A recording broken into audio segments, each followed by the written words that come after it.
So the domestic spy agency of Germany has branded the AFD as a threat to the constitution. Gunnar Beck, please, you're a former MEP for AFD and a political commentary. Could you please explain to our audience what is going on in Germany right now? That's a good question. Germany, in a sense, has become the government in exile, the globalist government in exile now that they've lost temporarily or for some time control over the United States. So that's where they've all fled. And I think it's important to realize that the German government, German governments are timid generally, particularly in not so much in dealing with domestic opposition, but in arousing the opposition of the big brother across the Atlantic. So some of the fierce criticism you hear of Trump in Germany, that's only really explicable if one's bearing in mind that there's obviously still a lot of US support for precisely this stance in Germany, and it comes from the anti-Trump camp in the US. One second preliminary point. Yes, you've called officially it's called the Office for the Protection of the German Constitution. Strictly speaking, that's not correct because Germany doesn't have a constitution. It's got a basic law, which in practice has the same consequences. But it's interesting to note that, and you're quite right, it's essentially a domestic intelligence service, which is spying on critics, essentially, of the established parties. It's not an independent agency. It acts on the instructions of the Federal Ministry of the Interior, so it's a political body. But the interesting fact to note is that modern Germany, the Federal Republic, doesn't just have an external and a domestic spy agency. It has 19 intelligence services. There are 3 at federal level, and there's one at each. There are 16 at regional level because each of the Länder in Germany has one such agency. So that must that must be a world record. Intelligence work is probably the only remaining growth sector in Germany. So I thought your may find that quite interesting. Even East Germany got by with 2 or 3 intelligence services. Given all these preliminaries, I've forgotten your question now. So if you just give me the gist of it again. So what's all this? Well, I think you kind of answered it. What the hell is going on in Germany? Putting it into historical perspective, establishment parties don't like opposition parties in a fundamental sense. But I think that kind of, in Germany, it reaches persecution and prosecution proportions. And when the Federal Republic was set up, this domestic spy agency was intended as a, shall we say, additional safeguard of the so-called liberal democratic order. And to be fair, during the Cold War, for example, it only really outlawed one party, which was the Stalinist Communist Party in Germany, the KPD. But its definition of extremism at that time meant that it would monitor and, if need, outlaw and persecute and prosecute parties that were vowed to overthrow the existing political order in Germany by means of force. Beginning with Merkel, the agency, the spy agency, gradually reinterpreted its mandate. So it's any opposition to any article or any criticism of any article of the German constitution that can get you classified as right-wing extremists now. And in particular, it's being used to crack down on any criticism of the government's open door immigration policy aimed at creating a multicultural and multi-ethnic state. So the official agency, the official justification given by the agency is that the AFD wants to preserve Germany as a country for the Germans. And it is opposed to the unregulated influx and award of German citizenship to migrants from all over the world.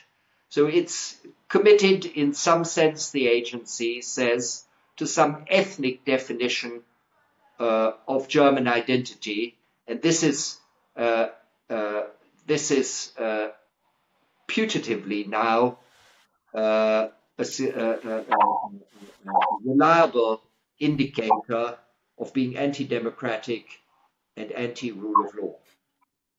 Even though there are laws on the books in Germany which talk about the German people in ethnic terms, because it defines who's German as someone who has at least 2 German grandparents. But if we look at the reactions, Vice President J.D. Vance issued a statement where he said the West tore down the Berlin Wall, and it has been rebuilt not by the Soviets or the Russian, but by the German establishment. I mean, the Trump administration has, well, you had Elon Musk gave open support to the AFD in the recent election. You had J.D. Vance warning about these things.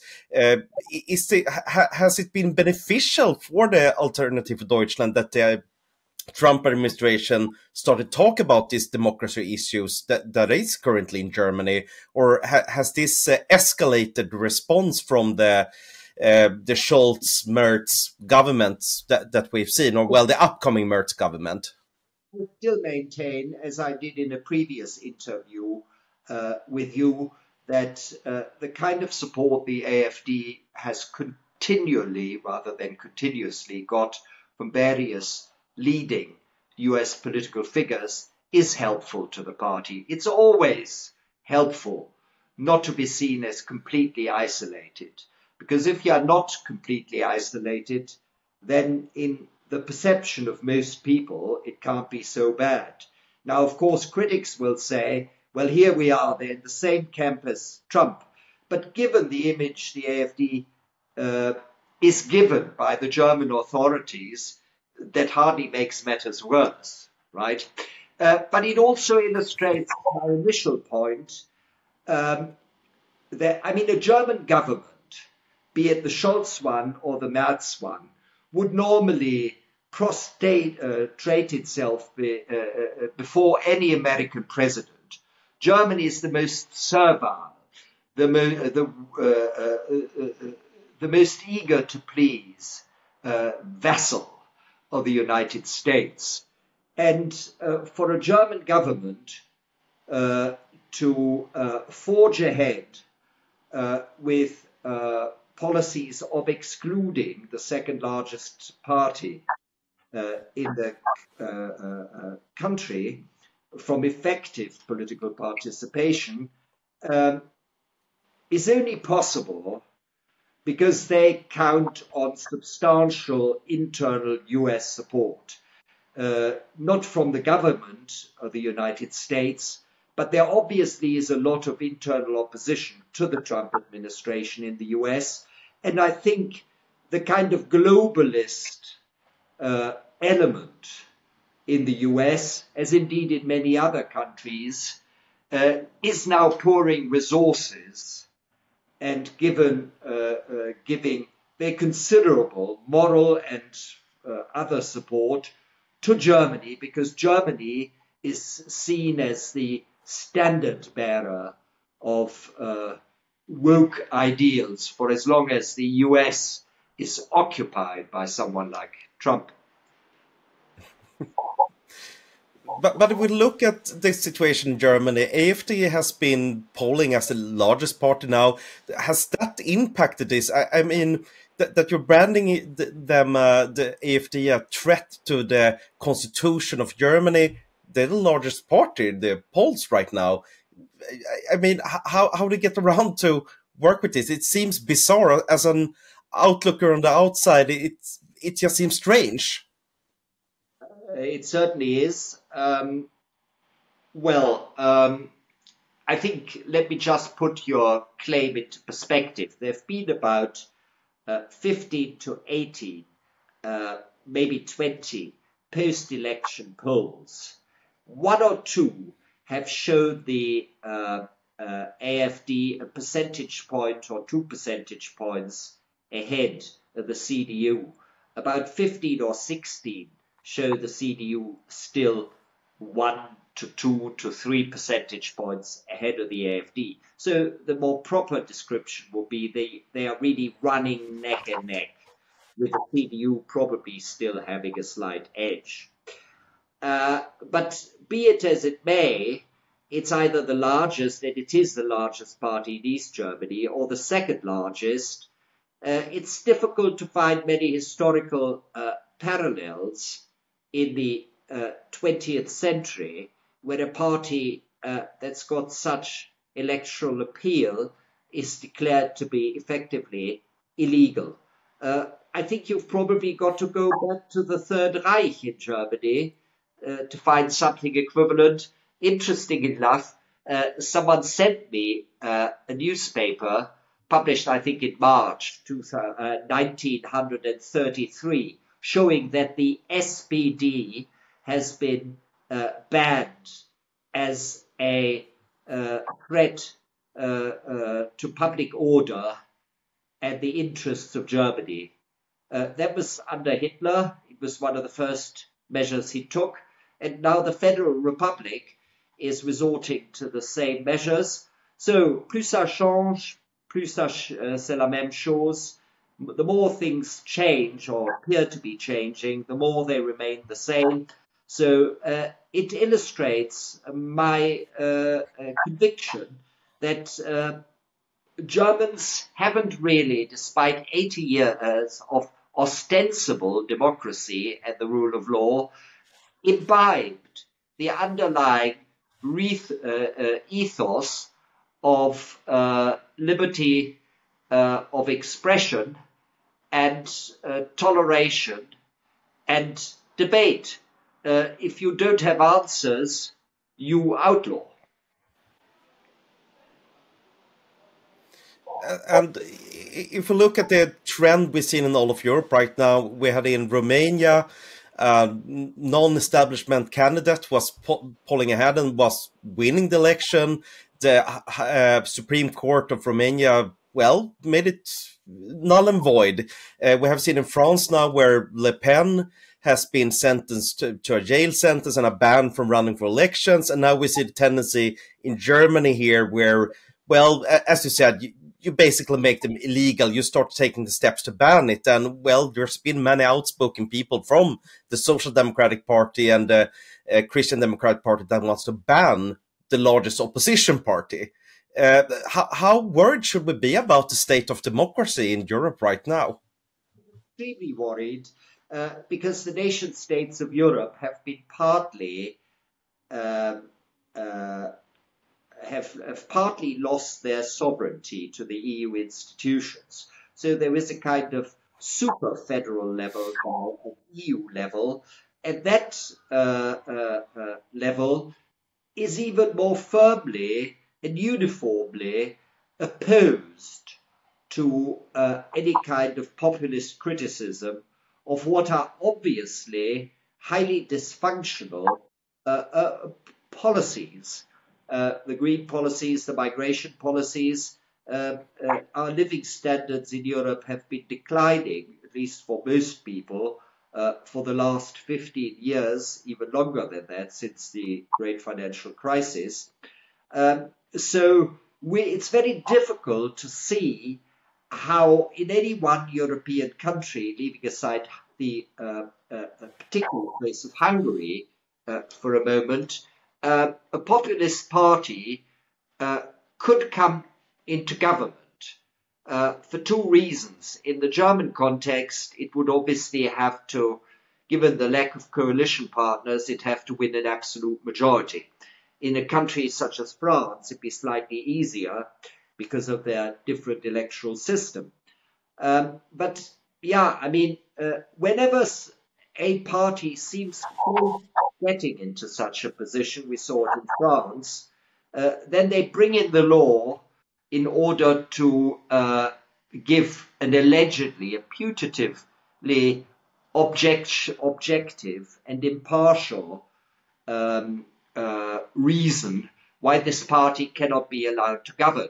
And it's the same thing in Germany. Here you have this ostensible rule of law institution protecting the constitution. That's the last thing it is doing, because it's acting against the democratically expressed will of the people. So it just illustrates, I think, the enormous obstacle the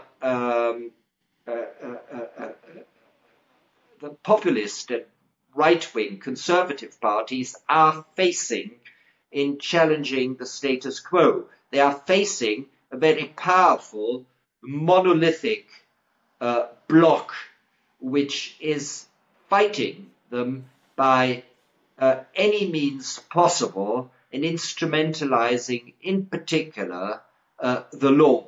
Because for good or bad, Europeans generally, at least the indigenous ones, are still fairly law-abiding.